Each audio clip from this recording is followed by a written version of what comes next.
This is not a good situation to be in.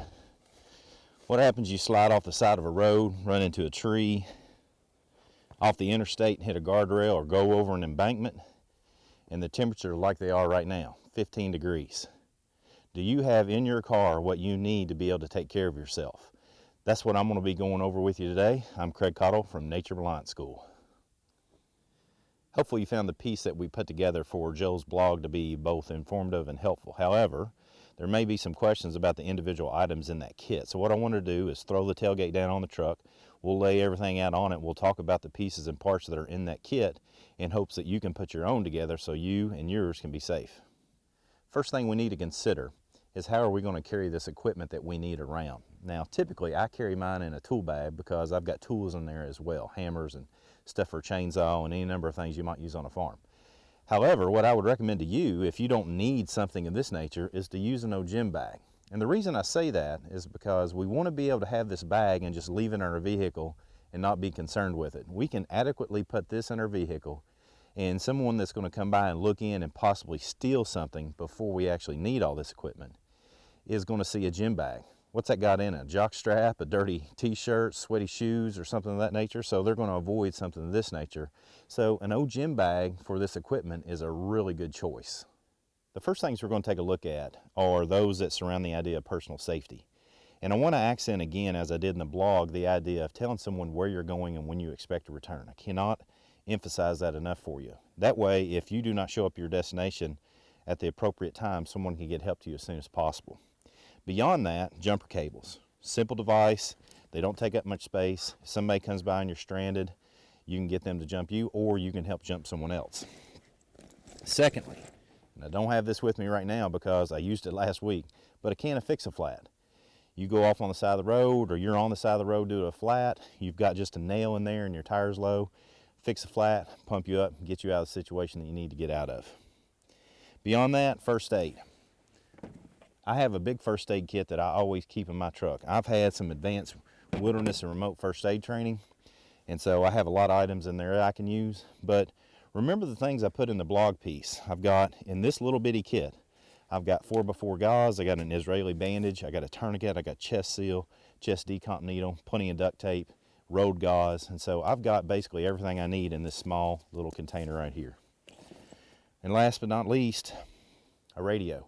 This is the crank radio type, not a communications radio, such that I can get FM and AM stations as well as weather. I don't need to worry about having batteries for it. This, more than anything, is a morale booster. So you have to get stuck in a car or something of that nature, you got something to keep your morale going so you can keep your head in the game. The second set of gear pieces that we want to put into our kit are those that are going to help us maintain our core body temperature. So the first obvious choice is a good blanket. Again, I recommend a fleece or a wool blanket over something that's made out of cotton because those two materials will still insulate you even if they get to a certain degree damp or even wet. Secondly, some good hand warmers. Can't tell you enough how easy these things are to use. Again, these are one-use items, but in a survival situation where you're inside your vehicle, then they're invaluable. A poncho. If you need something that's going to keep the wind off of you, let's say for example you have to get out of your vehicle, then you can have a poncho to help keep the wind and any other rain or weather that might be bother to your core body temp. Last but not least, you all should have a good fire starting kit. Inside this kit that is waterproof, I have some fast fire cubes, a ferro rod, and a lighter. A lighter because it's easy to use, a ferro rod because it works in any weather. I also have my candle in there to help me keep me warm. Now I can utilize the candle inside the vehicle, fire cubes outside the vehicle. The fire cubes are fossil fuels, and you never want to burn any type of fossil fuel inside your vehicle because you can die of carbon monoxide poisoning. So with that said, you have everything you need right there to help maintain your core body temp. I'd highly recommend you as well to consider this.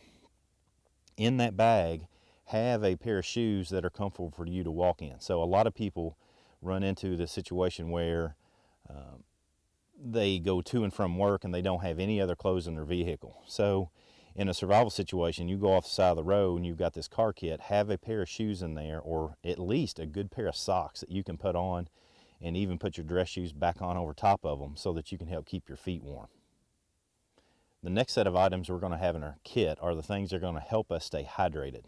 I trained with a SERE instructor at one point in time who recommended this. The best place to store water is in your stomach. Now, I understand what he meant by that, in that you should always stay hydrated. You don't want to wait until you get in a bad situation and realize, man, I'm dehydrated. So, number one, always stay hydrated. Drink plenty of water every day so that if you find yourself in a situation, you're not already starting out dehydrated. Okay, so an example of that is leaving from the gym. You're leaving from the gym, you're tired, you had a good workout, something of that nature, you're dehydrated, you didn't drink water, and you have a wreck. Well, you're already in bad trouble because you're going to need water faster than someone who is hydrated. So make sure you're drinking water every day.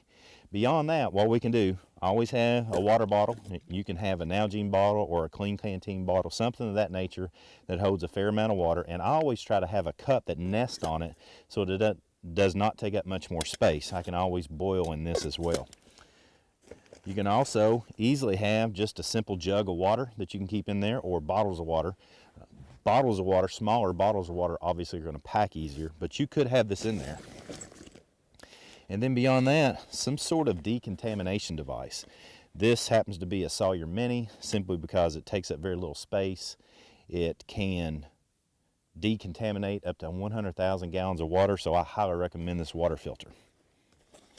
The next set of items we're going to have in this kit are things that are going to help us keep energy so that we can get done what we need to get done. You don't have to go too crazy on this, and you don't have to go out and buy some super duper survival food or anything of that nature. Basically, the issue that you're looking for is being able to get calories, carbohydrate, which translate into energy for you, so that you can function and do the things that you need to do. So you can get something as simple as just some outdoor bars. You can have something as simple as some cake frosting, because it has a lot of calories in it and it'll give you energy quickly, and it packs up nicely and quickly. If you want to put in there some power bars or some of that nature, that's perfectly fine. The point I want to make is that particularly those bars that have a lot of protein in them, they require a tremendous amount of more energy to simply digest. So for example, a fair amount of protein requires about 50% of the calories that you're getting out of it to digest it. So when you're getting these items that are going to give you energy, make sure they've got a lot of carbs in them so that you can easily digest them. The more dense they are, the easier they are to pack up. But the issue comes in that they require a lot more calories to digest. So a good choice are bars like this, Cliff bars, something like that. Also, you could easily put in there C rations, which I don't have any of at this moment, but C rations are packed up very well. They actually don't taste incredibly bad. They're not great, but they're not bad. And then you also have plenty of carbohydrate there to give you the energy you need to get done what you need to get done. The next set of items I want to discuss are those that I would call honorable mentions. Yeah, I can live without a knife, but having a knife will help facilitate everything else that I need to do. So a good knife needs to be in that kit. A good bandana. Reason I say bandana is because it has multifunctional uses, as well as, and particularly it can be utilized as a signaling device. Paracord. How many ways can you use paracord? Garbage bags, incredibly useful resource. You can do a number of things with garbage bags, from shelter on your body to shelter in your car, any number of things, gathering water. You need to have some duct tape. Duct tape is an incredibly useful resource, easy to pack up. This happens to be Gorilla Tape. I have found that it works really well even when it's wet. And last but not least, some signal flares. You can get these for a couple bucks at your big box stores. They provide a couple of things for you. Obviously, they are a signaling device, as well as in very bad weather, they are an incredibly useful fire starting tool. And so you're having trouble getting that fire started because everything around you is wet, whip one of these guys out, get that fire started, because once these get going, they're going to last for several minutes, and they're extremely hot when they do. So yeah, that's it. That's what I would have in my winter survival kit, because that's what I do have in my winter survival kit. In essence, it's just everything that fits into this bag as well as this wool blanket. I'm guessing that this bag weighs 10 or 15 pounds. Yeah, it'd be a rough estimate, but that's pretty close. However, there's not a real good need for you to carry it anywhere. You can put it in a gym bag, leave it in your car. Somebody comes by, they don't want to steal that because it's got somebody's dirty jock strap or sweaty workout bra in it, right? So with that said, a real easy way to stay gray on your good survival equipment. So with that said, we really appreciate you watching, and I appreciate the opportunity to be here on Joel's blog. If you have any questions for me, I'm Craig Cottle, the director of Nature Reliance School, and you can find contact information for me below. Just hit me up if you have any questions about anything, or if you have suggestions, then hit me up with that as well. At Nature Reliance School, we have a real important saying that means a lot to us, and that's why I always recommend people contact us and have your own suggestions for what you would put in a kit. And that saying is, come on, join in, let's learn together.